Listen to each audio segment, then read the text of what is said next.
issue. We spoke about the motor vehicle tax when the governor's budget article was up. There's a 6-page brief that we did on that, which I think folks found helpful. I haven't resubmitted that today, but the clerk does have a handful of copies if there's people that missed out on that. Our testimony today is focusing on a number of specific areas, but I want to draw your attention to the fact that within our testimony, we've created a couple of graphs that really highlight the ways in which the phase-out of the motor vehicle tax changes as we go through time.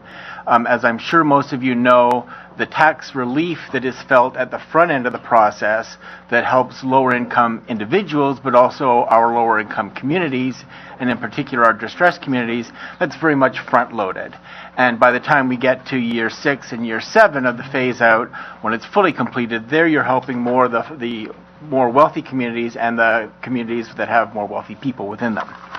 So, with that said, I think it's important that we recognize that the fiscal hit that we're looking at here is enormous. You know, it's $220 million when fully phased in. Over the period of time between now and when it was fully phased in, it would cost the state about $818 million. Now, I'm sure that there's lots of folks around this room who can think of much more effective ways to stimulate the Rhode Island economy or better ways to provide more targeted tax relief with that kind of money. That's speaking to the entire phase-out. But even in the first year, we're looking at reducing revenues by $25 million. In the context of our current revenue shortfalls, even that amount is quite concerning to us. The other component that I think is really important is that we are looking at huge cuts coming down from the federal government. We don't know quite what those are going to look like, but we're talking about a portion of our overall budget that it's 1/3 of our budget.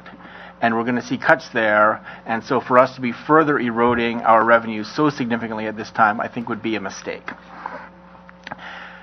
If we were to have cuts, I think it's really irresponsible to proceed with those cuts without being able to identify exactly where those are going to be, or at least more generally. Just simply to say we want leaner government, I don't think that really gets the job done.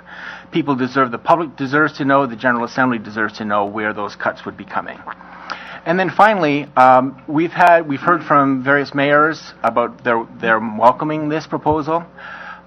Those folks know very well, though, that if the General Assembly were to say to them, we've got $220 million that we're going to give to you in additional state aid, they know what their needs are. They know that they have crumbling schools. They know that we have a waiting list for English language learners, and that investing more in the people of Rhode Island, in human capital, may in fact be a better way to stimulate the economy and move us to a better place 5-7 years down the road.